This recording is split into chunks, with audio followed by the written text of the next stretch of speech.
Well, hi, everybody, and welcome to this Bulls Digital Update. My name is Paul Peck, joined by UB men's tennis head coach Lee Nickel. A busy tour through the Ivy League for you last week with some pretty solid results. So I'm going to let you, Lee, recap a little bit of how things went. And let's start by the biggest challenge your team faced first off, and that was a trip to Cornell. Sure, yeah. We went to Cornell on last Thursday, and we played them. They're about a top 25 level team. They're very, very good. And we went in, we competed hard for a group that had 5 guys in their first dual match ever. We won the doubles point, which was exciting, and then we had some set points here and there. We were kind of on the cusp, but they're just a little bit more poised than our young guys were. But it was a good experience to get out there and get to face them. So. What did it mean for your team, as you mentioned, a young team, to get that first duel under its belt, to sort of learn what it takes to compete in that? I think, I don't know. I think the Yale match the next 2 days later was a little bit more of the learning experience we needed. I think we went into Cornell kind of going, okay, let's swing free. We know how good they are, and we did a good job of that. The energy was good. And then we went into Yale, who we had beaten last year, who's markedly improved this year. They're a top 75 team. And we just didn't quite have the same pep that we had against Cornell. And it showed because we ended up losing last match on 4-3. Right, but it does come down to the last match, and I know that's always, there's a lot of drama built into that and a little bit of heartbreak when that happens too. Sure. So take me through how the matches before that and then the last match wind up turning out. Yeah. We won the doubles point against a very good doubles group. Yale's very good at dubs, and then got into singles, and the way they have the court spread out, we had 4 guys on the bottom courts, and then we had 2 guys up top.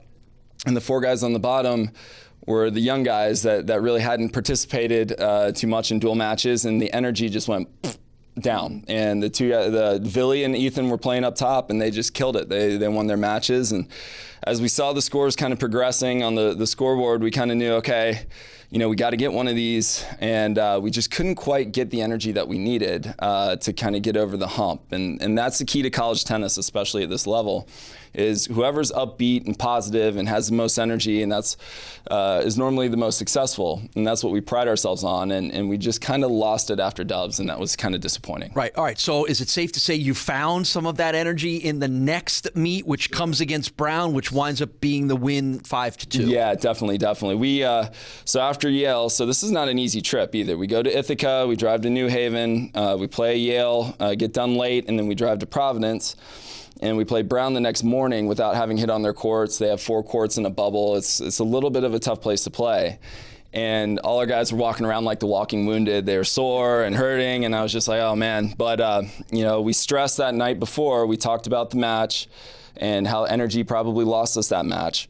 And we weren't going to relent the next day. And here we go. We go out and we lose the doubles point. But in my mind, I saw our energy, and I thought, okay, this is all right. And it showed. I mean, Vidic came out and just, I wish we had it on tape. I mean, it was a circus act almost. He was so excited, so fired up, and had a good win.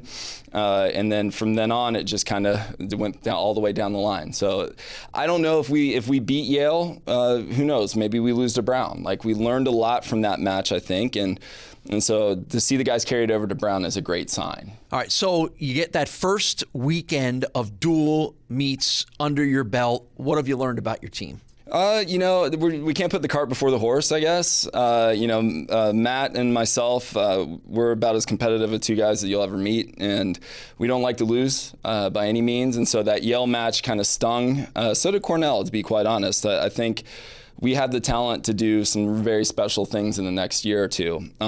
But I think we both didn't quite realize how that new experience of a dual match, which is totally different from an individual tournament, would affect the guys, and what we needed to kind of really stress when we got into those matches. And so the 2 matches prior to Brown were perfect in that sense, to kind of learn what we need to do. And now we've got the opportunity to kind of take what we learned and get another crack at a top 25 team in a week. All right, so what's next on the schedule for your guys? So we were fortunate enough to get Columbia is going to play us here a week from Saturday in New York City. And so we're just going to take the next week and a half, get healthy, and really keep stressing the energy side of it, and go in there and swing away. It's going to be exciting. All right, well, have fun down in the Big Apple, and looks like things are certainly progressing for your team. Lee Nickel is the UB men's head tennis coach, and we thank him for joining us on this Bulls Digital Update.